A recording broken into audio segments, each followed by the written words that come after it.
দিন শেষে এক প্লেট গরম কাবাব আর একটু পুদিনার চাটনি, জীবন সুন্দর হতে আর কি লাগে।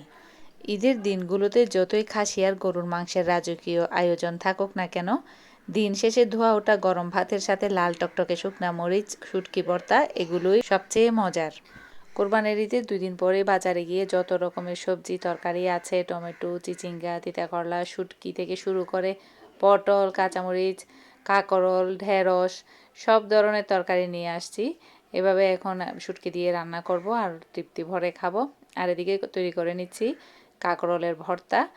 প্রথমে মরিচ আর কাঁকরোল সিদ্ধ করে নিয়ে এটাকে ভর্তা করে আবার তেলে দিয়ে দিচ্ছি, তখন আমি আবার পেঁয়াজও দিয়ে দিলাম। তো খুবই মজার হবে খেতে। আসলে সমস্ত সব কিছু যতই মাংস বা অন্য কিছু খাই না কেন, ভর্তা দিয়েই পেট ভরে ভাতটা খাওয়া যায়।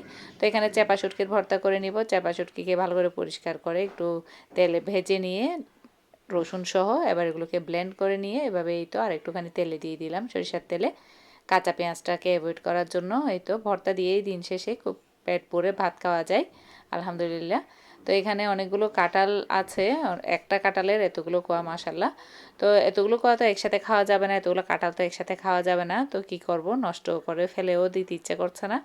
তো এখন এখানে আমি কাঁঠালগুলোর এভাবে করে রসগুলো বের করে নিব, তারপর আমি এগুলো দিয়ে পিঠা তৈরি করে নিব পরবর্তীতে। তো এখানে পরদিন সকালে আমি আবার নতুন করে রুটি তৈরি করে নিচ্ছিলাম, চালের রুটি। যেহেতু মাংসের কিছু অবশিষ্ট আছে, তো ওগুলো নিয়েই চালের রুটিটা খেতে খুব ভালো লাগবে। তো কোরবানির সময় তো আসলে এগুলোই খুব বেশি চলে। তো এখন আমি রুটি তৈরি করা শেষ, এগুলোকে আমি ঠান্ডা করে সবগুলোকে আবার এক জায়গায় করে রাখবো। তো আসলে কোরবানির সময় রুটি মাংস এগুলোই কয়েকদিন ধরে সকালের নাস্তা হিসেবে থাকে। তো আর এখানে ফ্রিজ থেকে মাংস বের করে নিলাম, চর্বিসহ মাংস। বিফ কাবাব তৈরি করে নিব আজকে। তো মাংসটাকে আমি ব্লেন্ডারে ব্লেন্ড করে কিমা করে নিছি, আর এখানে পেঁয়াজ, মরিচ কুচি, তারপরে যত রকম মশলা আছে, কাবাব মশলা, সব ধরনের মাংসের মশলা দিয়ে এটাকে ভালো করে আমি এখন এইভাবে শেপ দিয়ে এটাকে আমি তেলে ভেজে নিচ্ছি। খাঁটি মশলা আর ভালোবাসার আঁচে পোড়া পারফেক্ট বিফ কাবাব। বিফ কাবাব কেবল ক্ষুধা মেটায় না, মনকেও শান্ত করে। খাওয়ার টেবিল জমিয়ে তুলতে এক প্লেট ধোয়া ওঠা বিফ কাবাবের কোনো তুলনা হয় না। এর প্রতিটি কামড়ে লুকিয়ে থাকে তৃপ্তির গল্প। কাবাবের প্রথম কামড়েই যখন জিভে জল আনা মশলার স্বাদ আর মাংসের তুলতুলে নরম ভাবটা মিশে যায়, তখন মনে হয় দুনিয়ার সব ক্লান্তি এক মুহূর্তেই দূর হয়ে যায়।